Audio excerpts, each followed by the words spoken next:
Hello again, welcome back everyone. LiquorHound here with you, and thank you for joining me once again for another spirit review video. Today we're going to be taking a look at the new Fortaleza 2023 Winter Blend, which I am superimposing here because I do not actually own the bottle. I was able to get a sample from a good friend of mine, and so because of that, matter of fact, I wasn't able to get the 22 or the 23. And we're going to talk about that and the reason why Fortaleza has grown to be such a sought-after tequila. And you know, it mostly goes back to they've been around for over 150 years now, still doing traditional methods with a Tahona crushing. It's a really solid lowland tequila. So the lowland tequilas tend to give you a little more of that kind of earthy spice, vegetal, kind of punch to their depth of flavor. To whereas the Highland, the Los Altos, will typically give you a little more fruit and floral and be a little more delicate. But Fortaleza has grown in popularity simply because it is delicious tequila. Their entire core line, including the still strengths, are amazing. Priced, been going up a little bit lately. And that's also what we're going to talk about in the Winter Blend series that I've been kind of following. Going back to 2020, 2019 is phenomenal, but the 2020 that I have here was the one where they did a combination of barrels. It's usually American French oak, and then they'll throw in some kind of cool cask. Like in this one, it was a English style ale, so a beer cask that they put the tequila in, and then they mature it up, usually for anywhere from 6 months to 10 months. I think this one received 11 months, but somewhere in there, it's definitely less than a year because all of the winter blends are reposados, and then they work the blend, right? And typically, though, I think this one was like mid 7,000 on the bottle release. The Marsala one that's coming up next, that one was about 11,000 bottles. I want to say the 23 is right at 10,500. And since I don't have the 22, I decided, you know what? I know it won't have the proof because these are kind of more of the barrel strength releases. But the regular Añejo, it's going to get more maturation, a year and a half of maturation. It is just going to be ex-bourbon barrel. It's only 80 proof. But the price point on it's typically about, I think, $90, to whereas these have been going up and up. I think back in 2020, we were looking at about $100 a bottle. Then they went up to about 125, 135, somewhere in there. And nowadays they're like 180, typically, sometimes 200. And of course, on secondary, like if you have to go get one right now, you're gonna have to pay secondary pricing. You'll see stores online that have them, but they're gonna be pricing anywhere from probably $450 to $700 to $800, something crazy for it, okay? And again, if you watch different reviews on YouTube, you're going to see people raving about this 2023 Winter Blend. Well, it kind of got me going. And it's like, well, how much better is it really? You know, I mean, have we been really progressing in a ridiculous level of quality to demand those high prices? Or are we just kind of like chasing our tail type situation? And so that's what I'm kind of aiming more to find out and to give you, again, straightforward, honest reviews on what the flavor profiles I'm picking up. All right, now the 2023 Winter Blend, what made this one special, because again, we went from a beer cask to a Marsala cask, and now we're into 2022 was a Tokai cask, Hungarian sweet wine, which I've actually used in my Nobleman Rye. I've used those barrels, so very familiar with that. The 2023, though, is like a Mexican rum that they put the tequila in. And so we're going to see how that fares compared to, again, the other two and the Añejo. I am going to list all the little kind of minute details because there's really complex, the way they do the American oak versus the French oak, and then the different cask, and then they'll reuse the same cask. So like for this one, there was a little bit of that beer barrel second fill in this one. And then in 22, I think there might have been a little second fill of the Marsala, or at least the one that held this blend in that one. And it just gets really kind of wild, the way they reuse them, all right? But again, all those are in the comments. All right, we're going to start with the 2020 Winter Blend here. And again, I'm not going to sit here and focus on what type of barrels were used because that'll influence your tasting notes, right? I'm just going to sit here and I'm going to go right through these. I'm going to give you what I'm picking up. I don't even have my glasses. Here we go. Let me see. Can't even tell you the strengths. I don't even remember that on them. Let's see. This one was bottled at 46% for the 2020. The 21 was at, where are we at? 46.3%. The 23, I don't have the bottle to grab. I can't tell you, but again, I'll throw it up here or something. And then the Añejo is just 80 proof. All right, here we go. 2020 Winter Blend. On the nose. I mean, it's got what you want. It's got that sweet, rich agave. So it's a little combination of not just baked agave where it starts going into the brown sugar, it just starts going into the sweet potato casserole typically. This one still holds a lot of that vegetal character. And when I say vegetal, you can think more like raw sugar cane. Sometimes a little bit of the funkiness of the sugar cane can be found in these. But this one has a real nice, kind of like a little bit of that apple cider vinegar where it's a little polishy. This is in there along with that fresh vegetal agave, some nice floral tone to it. Little pepper, little earth, little soil. But right there is that vinegar. All right. When I swirl it around, it kind of refocuses it because it's coating the glass, and it'll refocus a little more on the agave, which I love. A little caramel sweetness. Let's go to the taste on the 2020.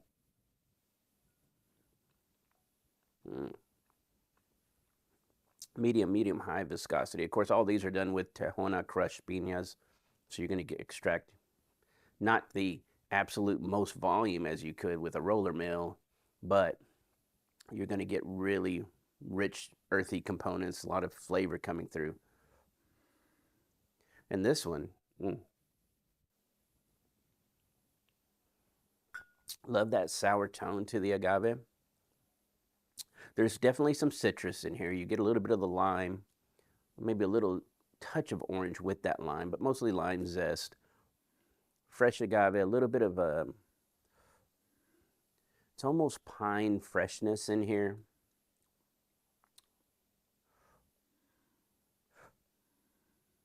But I love that sour tone, that sour polish tone that's still rolling over. It rolls right into the oak. You do get the white pepper picked up on here, but it's a little clayish. There's a little clay as far as the minerality going on into the finish. Very lovely play on the fresh and the sour. Okay, now we're going to go to the Marsala. I think this one's the Marsala cask. 2021. Whoa, that's different. Yeah, that's real different. Okay. It still has a little bit of the clay and similar pepper component. The agave is still nice and bright. You still pick that up. But that, I guess that's that wine finish. It almost harkens for me back to like almost like a hibiscus flower. It's a really much more fruity, much more floral than that one was. Plums, little dates in this one. Still a little bit of sour, but again, they reused some of those barrels in this one. So overall, it's very, very nice. Let me taste this one.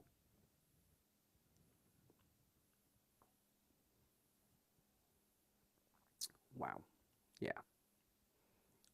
Oh, that's nice. That's got a lot more of the red berry component in here. That pine kind of, and it's not like super pine, not like when these really piney ryes, when they go that route. It's not like that. This one's a little more earthy, like a pine cone type thing. This one has a little bit of that in there as well. About identical viscosity. This one may be a touch more viscous, but not by much. Medium high. You're still getting that kind of nice spice component on the mid palate, that cracked white pepper, that little cinnamon, a little bit of nutmeg in this one. Really on the mid palate is where it's really gaining focus. Up front, it's kind of focused on the finishing that Marsala wine. You pick up a lot of those kind of fruit components, and you're surprised by it, the amount of it. Kind of really nice. And then on the mid palate, it focuses more back to the purity of the agave tequila. Back in, I'm picking up really nice oak on the finish here. matter a little more oak than even was found on the 2020.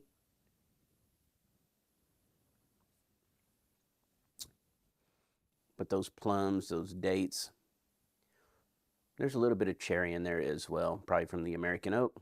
It's very, very nice, rich, complex. That earthy character that I was picking up in here in pine cones is in this one, but it focuses a little better on the mid palate on the agave. Okay.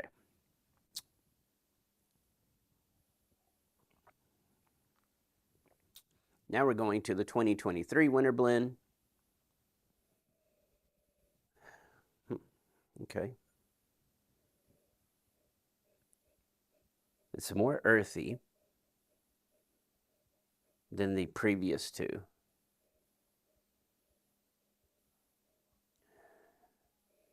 The agave is a little more pure in this one. I would say this one overall is just much more earthy. It doesn't have a lot of cherry or any of kind of the dates or any of those fruits popping out, the plums, none of that. This one's just agave and soil. And that's about it. It's not super complex on the nose. All right, let's taste it.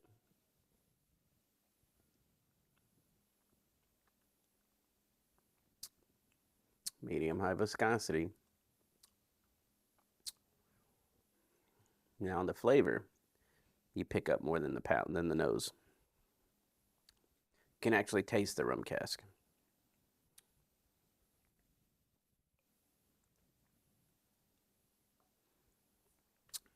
You get a little bit of the lime zest, and then this one you didn't hear me mention a lot of the lime like I was picking up over here with the citrus.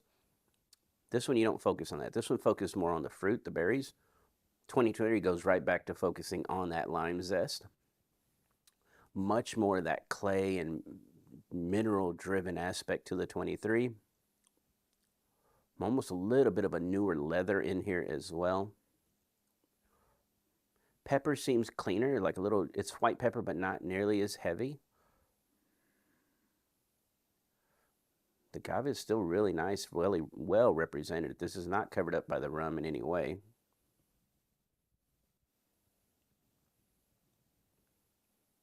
And the rum here, it really worked really well with this tequila. It melds perfectly because I know those rums can tend to be a little funky, a little weird on their own. But I guess when it's just the cask and you get the tequila, the agave in there, that agave goes naturally with kind of that funky soil. And so it just comes through really, really well done. 23 is probably going to be my favorite, followed by maybe the 21 and then the 20. But I do love the purity and the overall focus on the agave on the 20. It's kind of hard to pick a winner because they're all really, really solid. The one thing I'll state, though, on that is feels a little creamier, a little softer here on the 23. But for that, if you were able to get this at retail, great.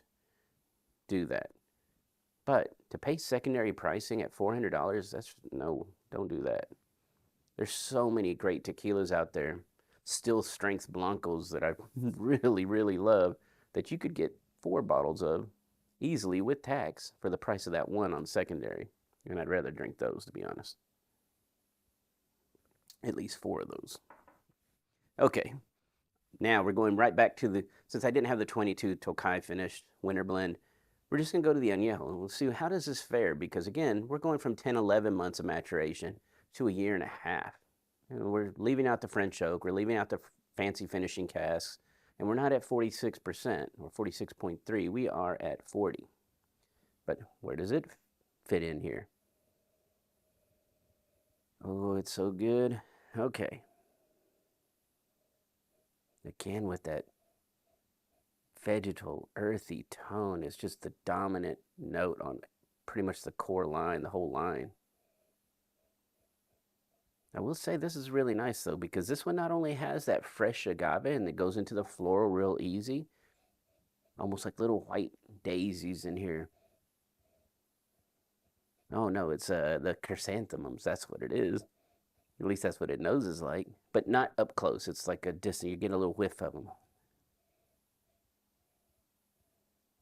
Nice.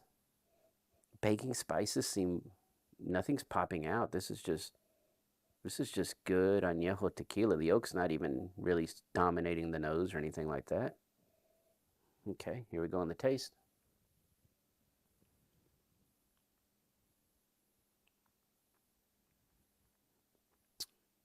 Oh, that's a drinker. That's dangerous. You know, these to me felt like, okay, a glass, maybe 2 glasses. It's probably good. Call it a night. This thing, it's like a big old agave pillow, if that's a thing. But it's soft. It's just the moderate amount, the right amount of sweetness. It's good viscosity, medium, just above medium. Not quite as rich as these at 40s, you know, the full, basically barrel strength.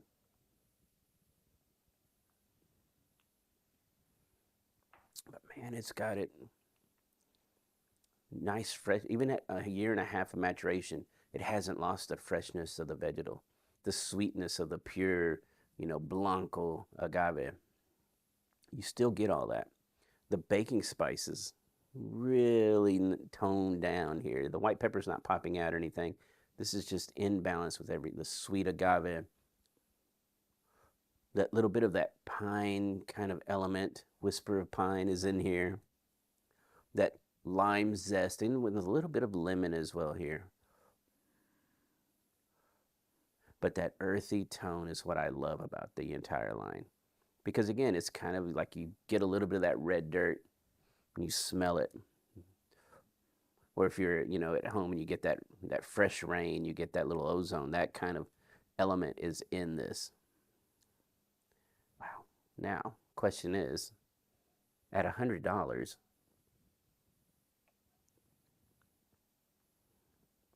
would I want 4 of those or one of the Winter Blend 23? I'd go 4 of those and share those with friends. The 23 is cool, and if you were able to get a bottle, congratulations. That's a great pickup. But I mean, that's the thing about Fortaleza, right? They do everything really well. So don't feel super disappointed if you didn't get it. Maybe you can only get hold of the regular Repo, the regular Añejo, or the still strength. You won't be disappointed.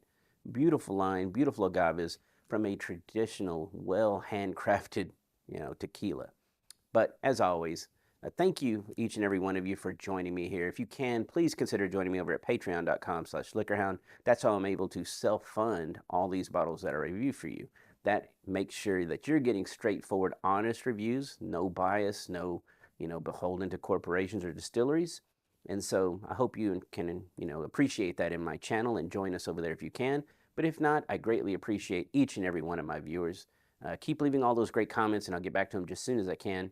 Everyone have a great day, and cheers.